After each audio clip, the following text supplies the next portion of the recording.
Alright, people, we are back with another rant for you.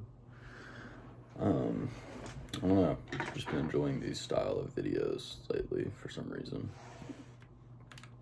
And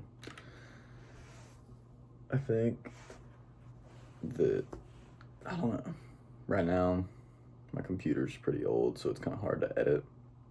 But hopefully soon that'll be changing, and I'll be doing more week in the life videos and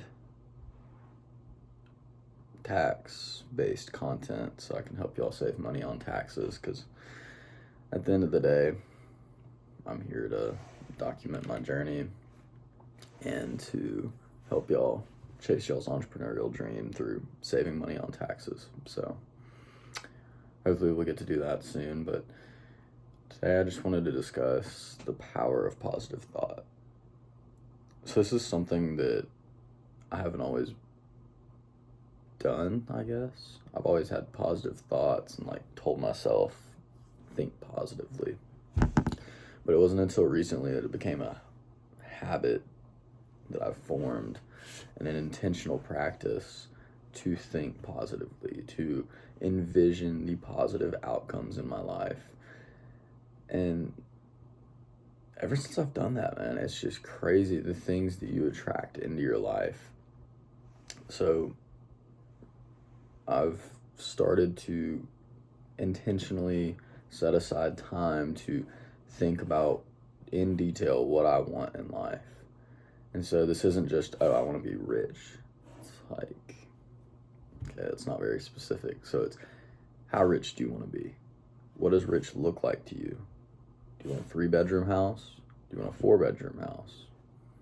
What type of car do you want? How many clients do you want? Where do you want to live?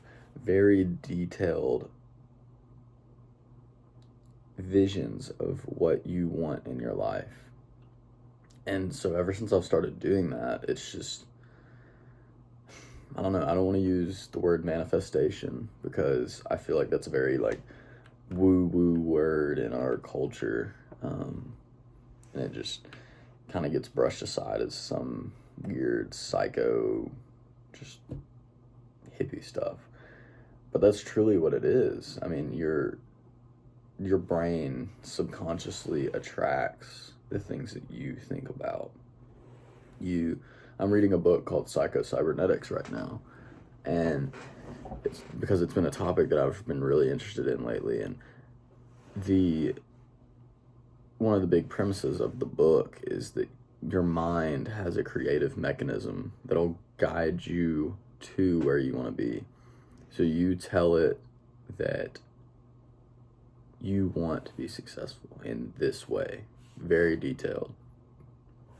And daily, you spend time telling yourself and believing. That's another thing. You can't just tell yourself. You have to believe it, truly believe it, that you are already that person, that you can achieve those things, that you've already achieved them, that you are that person.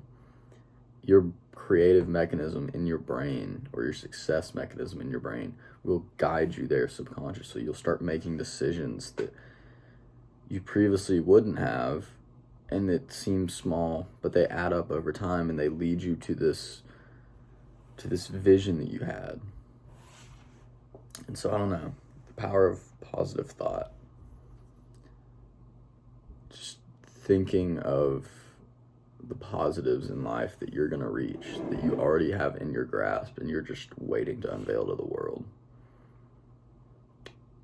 So that's one side of it. That's the envisioning side. That's the creation side of the lifestyle that you want, those sorts of positive thoughts. But then there's also the side of not looking at situations in a negative light. And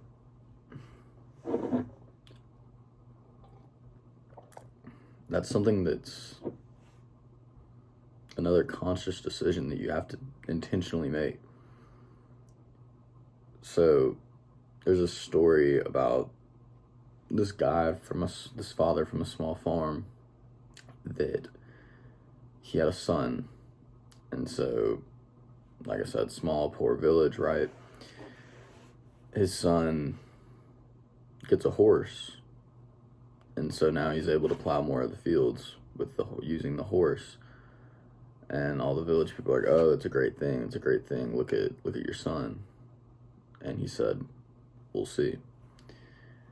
And then his son is plowing the field. His son falls off the horse, breaks his ankle.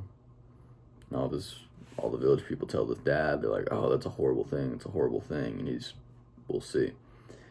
And so then the government, big army, military comes into town. And they say, "We need all 18-year-olds, 18 to 25-year-old males to come fight in our war." And his son can't go because his ankle's broken, so he's useless to the army. And all the people come and tell him, they're like, "Oh, that's good, we'll see." So the point of that story is never look at any negative thing as too low, or never look at any overly positive thing as too high. Just stay even keel, keep your thoughts positive, that anything can turn out right. God places things in your life, and it's just, we don't always need to know. We don't always know, and we never will know the reasons for those things, but it's always to teach us a lesson, whether good or bad. So just always stay positive, and you'll continue to attract the right things into your life. So that was another short rant. Hopefully going to be kicking up better tax content and better week in the life content here soon. And I'll probably continue doing these little rants just because I've kind of enjoyed it. So yeah, just whatever you're going through right now, just use the power of positive thoughts. Your mind was created to be your greatest asset, so be sure to use it properly. But I'll talk to y'all next time, people. All love.